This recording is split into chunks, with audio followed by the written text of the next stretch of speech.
Hello friends, welcome to Radhi tailoring. எளிய முறையில் தையல் பயிற்சியில் பதிவு 4 வந்து இன்றைக்கி நம்ம பார்த்துக்கிட்டு வரோம். பதிவு 3ல் பார்த்தீங்கன்னா கொக்கி எப்படி கட்டணும் அப்படிங்கிறதையும் ஐ எப்படி கட்டணும் அப்படிங்கிறதையும் பார்த்தோம். பட்டன் கட்டுறதையும் ப்ளஸ் பட்டன் வந்து அடி சைடில் ஹோல் இருக்குது அப்படிங்கிற பட்சத்தில் அதை எப்படி பேஸ்ட் பண்ணணும் அப்படிங்கிறதையும் நம்ம வந்து பார்த்தோம். இந்த பதிவில் பார்த்தீங்க அப்படின்னா எப்படி ஹெம் பண்ணணும், எந்தெந்த இடத்துல பண்ணணும் அப்படிங்கிறதையும் பட்டன் ஹோல் எப்படி வந்து ஸ்டிச் பண்ணணும் அப்படிங்கிறதையும் நம்ம வந்து இந்த வீடியோவில் நம்ம பார்க்கலாம். ஃபஸ்ட்டு பாருங்கள், நார்மல் ப்ளவுஸ் எடுத்துக்கோங்க. நார்மல் ப்ளவுஸில் பார்த்திங்க அப்படின்னா ஸ்லீவ் சைடில் நம்ம எப்போவுமே வந்து 3/4 இன்ச் வந்து மடித்து அடிச்சிருப்போம். அந்த 3/4 இன்ச் மடித்து அடிக்கிறது நம்ம ஸ்டிச் பண்ணுறதுக்கும் வச்சுக்கலாம், ப்ளஸ் வந்து ஹெம் பண்ணுறதுக்கும் நம்ம இந்த சைடில் வந்து ஹெம் பண்ணிக்கலாம். மடித்து அடிக்கிறோம் அப்படின்னா 1/2 இன்ச் வந்து போதுமானது. 3/4 இன்ச் மடித்து அடிச்சிருக்கோன்னா ஹெம் பண்ணுறதுக்காக விட்டுருக்கோம் அப்படிங்கிறது அர்த்தம். ரெண்டாவது பார்த்திங்க அப்படின்னா கழுத்து பகுதியில் முன் சைடும் பின் சைடும் நம்ம வந்து கிராஸ் பீஸ் வச்சு ஜாயின் பண்ணியிருப்போம். இந்த பீஸில் நம்ம வந்து ஹெம் பண்ணிக்கலாம். ஸ்லீவில் வந்து ஹெம் பண்ணுறோம் அப்படின்னா இது மாதிரி நெக் பகுதியிலே நம்ம வந்து ஹெம் பண்ணோம் அப்படின்னா ப்ளவுஸ் பார்க்குறதுக்கு ரொம்ப அழகாக நீட்டாக இருக்கும். நெக் பகுதியில் நம்ம வந்து ஸ்டிச் பண்ணுறோம், தையல் போடுறோம் அப்படின்னா ஸ்லீவ்லேயும் நம்ம வந்து தையல் போடுறது பெட்டராக இருக்கும். நெக்ஸ்ட்டு பார்த்திங்க அப்படின்னா லைனிங் ப்ளவுஸ் வந்து எடுத்துக்கோங்க. ஸ்லீவில் பார்த்திங்க அப்படின்னா நம்மளுக்கு ஹெம் பண்ணுறதும் தையல் போடுறதும் நம்மளுடைய விருப்பம்தான். நம்ம ஹெம் பண்ணணும் அப்படிங்கிற பட்சத்தில் 3/4 இன்ச் வந்து உள் பக்கமாக கிளாத் விட்டு மடித்து அடிச்சிட்டோம் அப்படின்னா, பெரிய தையல் போட்டுட்டோம் அப்படின்னா ஹெம் பண்ணிக்கலாம். இதுவே வந்து 1/2 இன்ச் மடித்து அடிக்கிறதுக்காக விட்டுருக்கோம் அப்படின்னா நம்ம வந்து டபுள் தையல் வந்து போட்டுக்கலாம். டபுள் ஸ்டிச் போட்டோம் அப்படின்னா பார்க்குறதுக்கு நீட்டாக இருக்கும். ஸ்டிச் வந்து நம்ம 1/4 இன்ச் அகலத்தில் போடுற மாதிரி இருக்கும்.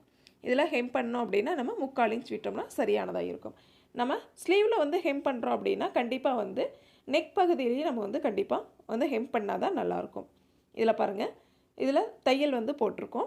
இது மாதிரி கார்னரில் தையல் போட்டிருக்கோம் அப்படிங்கிற பட்சத்தில் அதே போலவே சிங்கிள் தையல் அப்படின்னா ஸ்லீவில் நம்ம நெக் பக்கத்துலேயும் வந்து சிங்கிள் தையல் தான் வந்து போடணும். சரிங்களா?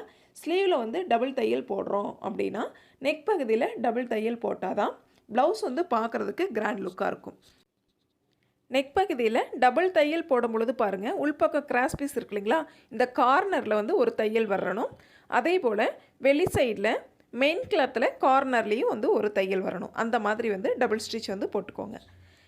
நெக்ஸ்ட் பார்த்திங்க அப்படின்னா நம்ம காட்டன் கிளாத்தில் எப்படி வந்து ஹெம் பண்ணணும் அப்படிங்கிறத ஃபஸ்ட் இப்போ நம்ம வந்து பார்க்கலாம். இதுபோல் 3/4 இன்ச் அகலத்தில் ஃபஸ்ட்டு கிளாத்தை வந்து மடித்து விட்டுக்கோங்க.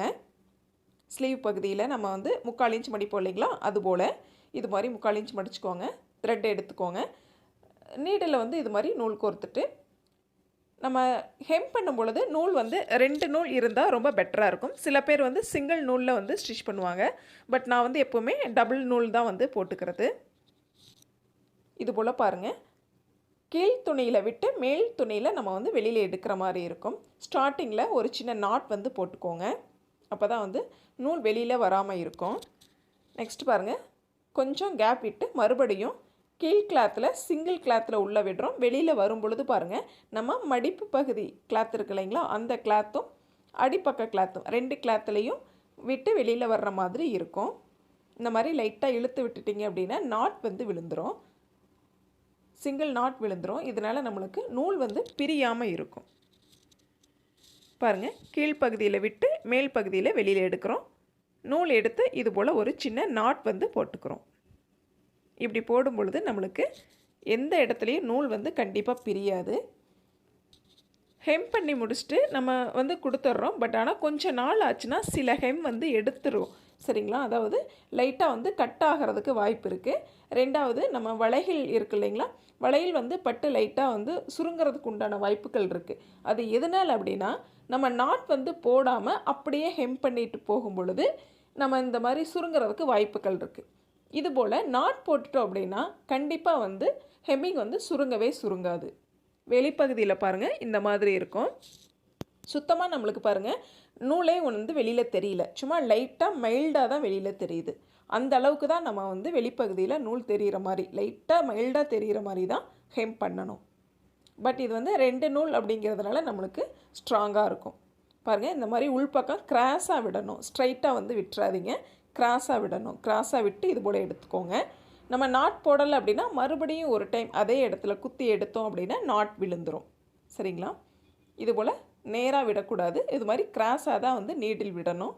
பாருங்கள், இது போல் நாட் போட்டுக்கோங்க. லைட்டாக ஒரு நாட் போட்டாலே போதுமானது. ஃபைனலாக நம்ம ஸ்டிச் பண்ணி முடிக்கிறோம், ஸ்லீவில் வந்து நாட் அதாவது ஹெம் பண்ணி ஃபைனலாக முடிக்கிறோம் அப்படின்னா நம்ம டபுள் ஸ்டிச் வந்து போடலாம். இதில் பாருங்கள் ரொம்ப நெருக்கமாக நீங்கள் வந்து போட்டுக்கோங்க. பாருங்கள் ஃபைனலாக முடிக்கிறீங்க அப்படின்னா இது போல் 2 நாட் வந்து போட்டிங்க அப்படின்னா அதோட ஸ்டாப் ஆகிக்கும். இதுக்கு மேலே கண்டிப்பாக வந்து நகரவே நகராது. நம்ம இதோட வந்து கட் பண்ணி எடுத்துக்கலாம். பாருங்கள் இது போல் தான் ஹெம் பண்ணணும். உங்களுக்கு விருப்பப்பட்டால் இன்னும் வந்து ரொம்ப பக்கமாக ஒரு 1/2 இன்ச் கேப்புக்குள்ளார நீங்கள் வந்து ஹெம் பண்ணிக்கோங்க. பார்க்குறதுக்கு ரொம்ப நீட்டாக இருக்கும். உங்களுக்கு தெரியணும் அப்படிங்கிறதுக்காக நான் கொஞ்சம் தூரமாக தள்ளி ஹெம் பண்ணியிருக்கேன். இது மாதிரி பாருங்கள் உள்பக்கம் எவ்வளோ வந்து த்ரெட்டு தெரிஞ்சாலும் வெளிப்பக்கத்தில் த்ரெட்டே வந்து தெரியல. இந்த மாதிரி ஹெம் பண்ணிக்கலாம். நெக்ஸ்ட்டு வந்து நம்ம பார்க்க போகிறது பட்டன் ஹோல் எப்படி வந்து ஸ்டிச் பண்ணோம் அப்படிங்கிறத பார்க்கலாம். அது எந்தெந்த இடத்துல யூஸ் ஆகும் அப்படிங்கிறதையும் ஃபஸ்ட்டு நம்ம பார்த்துக்கலாம். பாருங்கள் இது மாதிரி ஷர்ட் எடுத்துக்கோங்க. ஜென்ஸாக இருக்கட்டும் அல்லது லேடிஸ் ஷர்ட்டாக இருக்கட்டும். இது வந்து லேடிஸ் ஷர்ட்டு. நம்மளுக்கு குழந்தைங்களுக்கு போடும் பொழுது பாருங்கள் இந்த இடத்துல கேப் அதிகமாக இருக்குது, நம்மளுக்கு வந்து இந்த இடத்துல பட்டன் இருந்தால் பரவாயில்ல அப்படின்னு தோணுச்சு அப்படின்னா நம்ம வந்து இதுக்காக ஷாப்பில் கொண்டு போய் கொடுத்து மாற்றவும் முடியாது, அல்லது இதுக்காக டெய்லர்கிட்ட எடுத்துகிட்டு போய் நம்ம வந்து ஸ்டிச் பண்ணவும் முடியாது. வீட்லேயே நம்ம அனைத்து பெண்களும் நம்ம வந்து ஸ்டிச் பண்ணிக்கலாம். சரிங்களா? அது எப்படி பண்ணுறது அப்படிங்கிறத பார்க்கலாம். இந்த இடத்துல நம்ம யூஸ் பண்ணிக்கலாம் அப்படிங்கிறத தெரிஞ்சுக்கணும் இல்லையா, அதுக்காக நான் சொல்கிறேன். மேல் சைடில் பாருங்கள் டெப்த்து கீழே இறக்கம் அதிகமாக இருக்குது, அதாவது முன் கழுத்து இறக்கம் அதிகமாக இருக்குது, கேப் அதிகமாக இருக்குது அப்படிங்கிற பட்சத்தில் நம்ம வந்து சைடில் ஒரு பட்டன் வச்சு இந்த சைடில் வந்து நம்ம ஒரு ஹோல் போட்டோம், பட்டன் ஹோல் வந்து போட்டோம் அப்படின்னா வந்து யூஸ் பண்ணுறதுக்கு ரொம்ப கம்ஃபர்டபுளாக இருக்கும். சரிங்களா? அடுத்தது வேறு எந்த இடத்துல நம்ம யூஸ் பண்ணலாம் அப்படின்னு பார்த்திங்க அப்படின்னா இது வந்து யூனிஃபார்முடைய கோட். சரிங்களா? இந்த கோட்டில் பாருங்கள் இந்த மாதிரி வந்து ஸ்டிச் பண்ணி கொடுத்துருக்காங்க. இதில் பாருங்கள் கேப் இருக்குது இல்லைங்களா, இந்த கேப் வந்து நம்மளுக்கு அதிகமாக தெரியுது அப்படிங்கிற பட்சத்தில் நம்ம வந்து சென்டரில் நம்மளே வந்து பட்டன் வச்சு இந்த சைடில் வந்து பட்டன் ஹோல் வந்து நம்மளே வந்து ஸ்டிச் பண்ணிக்கலாம். தேவைப்பட்ட இது போல் ஸ்டிச் பண்ணிக்கலாம். சரிங்களா? அல்லது பட்டன் ஏதாவது போயிடுச்சு அப்படின்னாலும் நம்மளே வந்து உடஞ்சிருச்சு அப்படிங்கிற பட்சத்தில் நம்மளே வந்து ஸ்டிச் பண்ணிக்கலாம். பட்டன் ஹோலில் ஏதாவது ப்ராப்ளம் அப்படின்னாலும் நம்மளே வந்து ஸ்டிச் பண்ணிக்கலாம். இதுக்காக யூஸ் பண்ணிக்கலாம். நெக்ஸ்ட்டு பார்த்திங்க அப்படின்னா இதனுடைய ஃபேண்ட் இருக்குது பாருங்கள், யூனிஃபார்மினுடைய ஃபேண்ட்டு. இந்த பேண்ட்டில் பார்த்திங்க அப்படின்னா நம்மளுக்கு எலாஸ்டிக் பேண்ட் அப்படின்னா நம்ம அட்ஜஸ்ட் பண்ணி போட்டுக்கலாம். இது பாருங்கள் ஸ்டிஃபாக இருக்குது, அதாவது கேன்வாஸ் வச்சு நம்மளுக்கு ஸ்டிஃபாக பெல்ட் மாதிரி கொடுத்துருக்காங்க. இந்த பட்சத்தில் நம்ம வாங்கும் பொழுது சரியாக இருந்திருக்கலாம். சரிங்களா? அதுக்கப்புறம் பாருங்கள் இது மாதிரி டைட் ஆகிறதுக்கோ அல்லது லூஸ் ஆகிறதுக்கும் வாய்ப்புகள் ரொம்ப அதிகம். சரிங்களா? லூஸ் ஆயிடுச்சு அப்படின்னாலும் நம்மளால் அட்ஜஸ்ட் பண்ண முடியும், டைட் ஆயிடுச்சுனாலும் அட்ஜஸ்ட் பண்ண முடியும். இப்போ பாருங்கள் பேண்ட் வந்து ரொம்ப லூஸ் ஆயிடுச்சு, டைட் பண்ணணும் அப்படின்னா பாருங்கள் இந்த இடத்துல போட்டணும் அப்படின்னா நம்மளுக்கு லூஸாக இருக்கும். ஆக கொஞ்சம் தூரம் தள்ளி இந்த இடத்துல நம்ம வந்து செட் பண்ணுற மாதிரி இருக்கும்.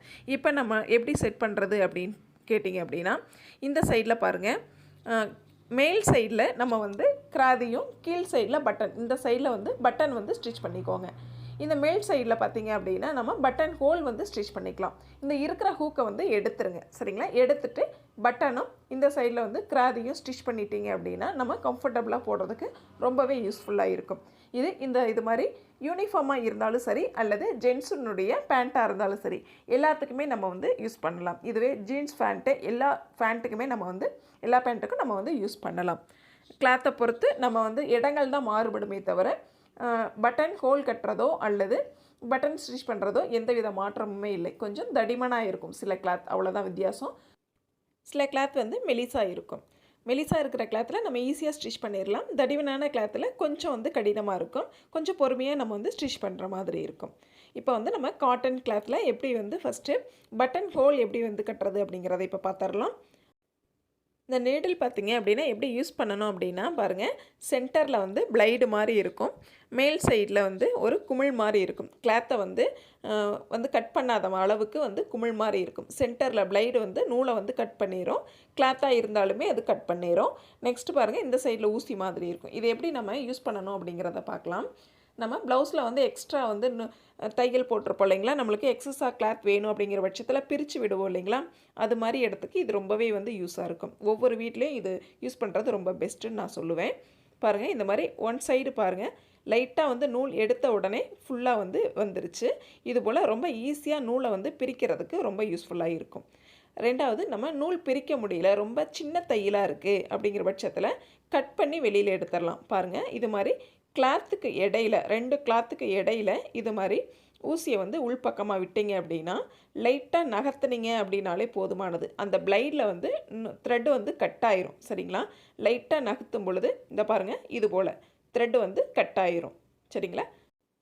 கொஞ்சம் பொறுமையாகவே வந்து கட் பண்ணிங்க அப்படின்னா ரொம்ப ஈஸியாக சேஃபாக நம்ம வந்து கட் பண்ண முடியும்.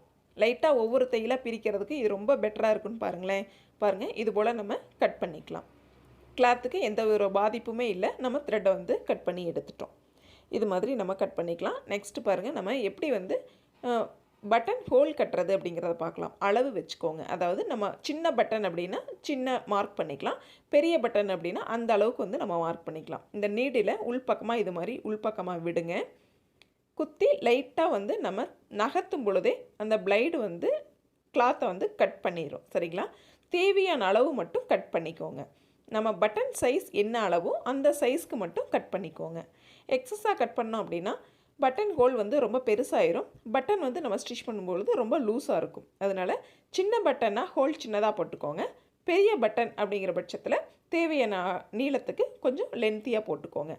இப்போ நம்ம வந்து அந்த ஊசி கிடைக்கல, நம்மக்கிட்ட இல்லை அப்படிங்கிற பட்சத்தில் பாருங்கள், இன்னொரு ஆப்ஷன் பார்க்கலாம். இது மாதிரி லைட்டாக மார்க் பண்ணிக்கோங்க கட் பண்ண வேண்டிய இடத்த. இது மாதிரி சிசரோட நுனியில் இது மாதிரி கட் பண்ணி விட்டுருங்க. சரிங்களா? இது தேவையான அகலத்துக்கு நம்ம வந்து கட் பண்ணிக்கலாம். நீடில் இருந்தால் இது போல் கட் பண்ணுங்கள். இல்லை அப்படிங்கிற பட்சத்தில் நீங்கள் இது மாதிரி சிசர்லேயே வந்து கட் பண்ணிக்கலாம். சரிங்களா? அடுத்து பாருங்கள், எப்பவும் போல் நம்ம நூல் எடுத்துக்கிறோம். 4 நூல் வந்து ஒன் சைடில் இருக்கிற மாதிரி நல்லா திக்னஸாக வந்து நூல் கோர்த்துக்கோங்க. அடி சைடில் இது மாதிரி நீடில் விடுங்க. ஹெம் பண்ணுற ஊசி தான், சின்ன ஊசி. இந்த மாதிரி எடுத்துகிட்டு நெக்ஸ்ட்டு பாருங்கள், நம்ம ஹோல் இருக்கு இல்லைங்களா, அந்த ஹோல் வழியாக உள்பக்கம் விட்டு வெளிப்பக்கத்தில் நம்ம எடுக்கிறோம். ஒரு நாட் வந்து போட்டுக்கிறோம்.